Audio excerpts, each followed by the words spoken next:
Welcome back to the Corner Perspective. Hi, I'm Bruce Spangler, CEO of the Volunteer Ministry Center.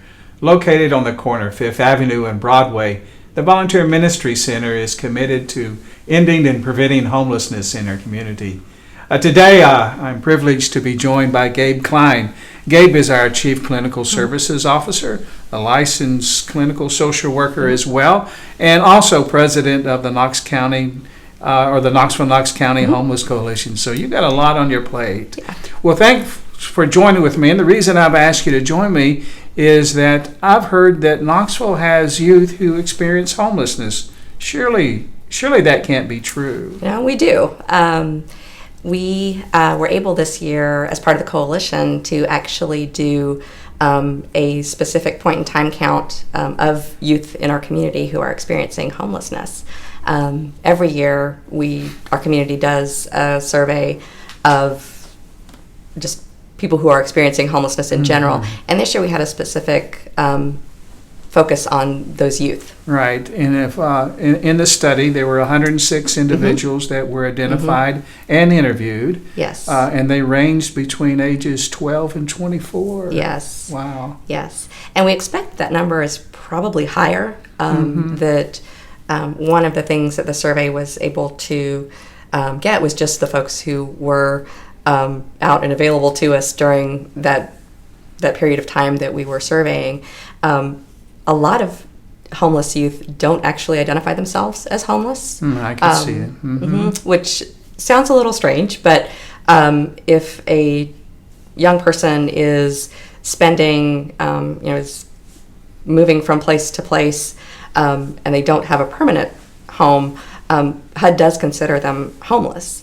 And a lot of kids, especially in high school, there's a sense of shame, and they're not going to self-identify as homeless. Right. So if the range is between 12 and 24, that means some of those identified are in middle school. Yes. Wow. Yes. Wow. And I think the other thing that kind of struck me about this study was that 40% or so of those identified were in school at present. Yeah, and that includes some middle schoolers, a fair number of high school students, and then also some young adults who are in community college. But yeah, I can't really even imagine trying to finish up high school, get that high school diploma, and not know where you're going to spend the night that night. That'd be terrifying. Right. Well, studies are done for a purpose, for a reason. What do you think will be gained from this particular study? I hope a couple of things. One is I hope that there's awareness for our larger community that, this is a problem here in Knoxville.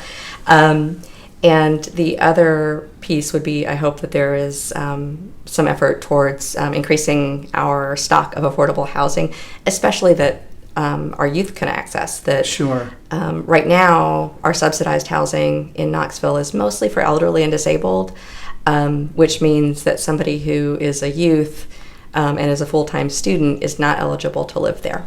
Right. Well, one of the things I value about the coalition is that it not only identifies some issues and concerns and challenges, but is committed to permanent solutions. Yes. And so I think hopefully that through this study that will happen. I hope so too. Yes. Well, Gabe, thank you for joining me today. Thank you. Thank you for joining me. And indeed, this perspective on homelessness is challenging, but yet solutions are possible. Appreciate you joining us and hope that you'll join us with the next episode.